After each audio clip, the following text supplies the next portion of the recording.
County health officials warn of a second COVID shutdown. Phil Lindeman, Crystal, 93 News. This just in, Summit County confirms an outbreak of COVID-19 at the Briar Rose restaurant in Breckenridge. 2 employees have tested positive since October 1st, and several more are in quarantine. Officials believe employees caught COVID after hours. Public Health Director Amy Wineland. It's hard to imagine and believe that our first case was 6 months ago, and we have so much farther to go. We are starting to see an increase in people who are feeling defeated, burnt out, and engaging in risky behaviors. This is the 6th local outbreak in less than 30 days.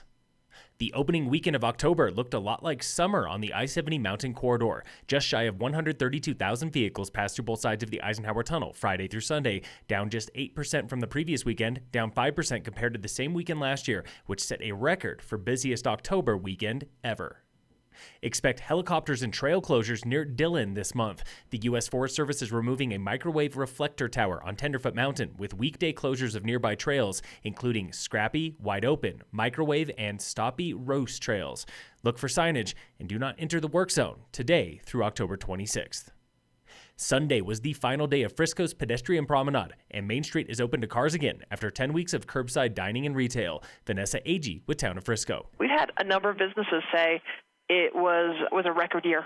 It was our best summer ever, which is pretty remarkable in the time of COVID. Scooter Crawford, owner of Fifth Avenue Grill, agrees, saying extra patio space on Main Street helped him maintain 100% capacity.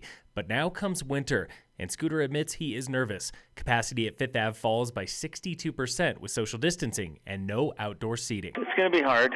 We'll see some tables outside while it's sunny for lunch maybe, but how cold it gets up here. Meanwhile, Town of Frisco is using a $50,000 CDOT grant to build parklets, described by Public Works as mobile miniature patios. Vanessa Agee. They're 10 by 10, and they describe them as fitting together like Legos. The town has made 16 already, with plans to build 40 total. As long as your HOA or your situation allows it, you can request to have a parklet, and that parklet could be 10 feet long. It could be 20 or 30 feet long, depending on the kind of availability that we have. Parklets debut town-wide as early as next week. The latest now on coronavirus and shutdown round 2. Remember back in May when the state announced criteria for safer at home, ending weeks of full shutdown? Today, Summit County is dangerously close to another shutdown. We actually are meeting the metrics for taking a step backwards right now.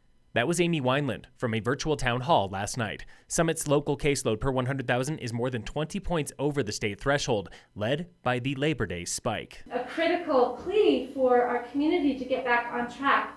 We have had such success over the summer, keeping our numbers low and following what we know works. Summit now has about 2 weeks to correct course or risk another shutdown of restaurants and retail and a delayed start to ski season. Commissioner Elizabeth Lawrence. We were so close to being able to open up a little bit more, and I really hope that through this off season, a little bit quieter time in Summit County, that we as locals can really start following the rules. Summit County's latest infection rate is 197 per 100,000 people, 12 times higher than 1 month ago, with a positive test rate of 5.1%, 2.5 times higher. In local sports, brought to you by American Family Insurance, the Weiss Agency, the Summit High golf team was in Colorado Springs yesterday for opening round of the state golf tournament, where Riley Sibula and Ricky Alquist led the team, shooting 84 each. The team is now in 7th out of 10 teams. Today is round 2. Team and individual champs are crowned this afternoon. Phil Lindeman, Crystal, 93 News.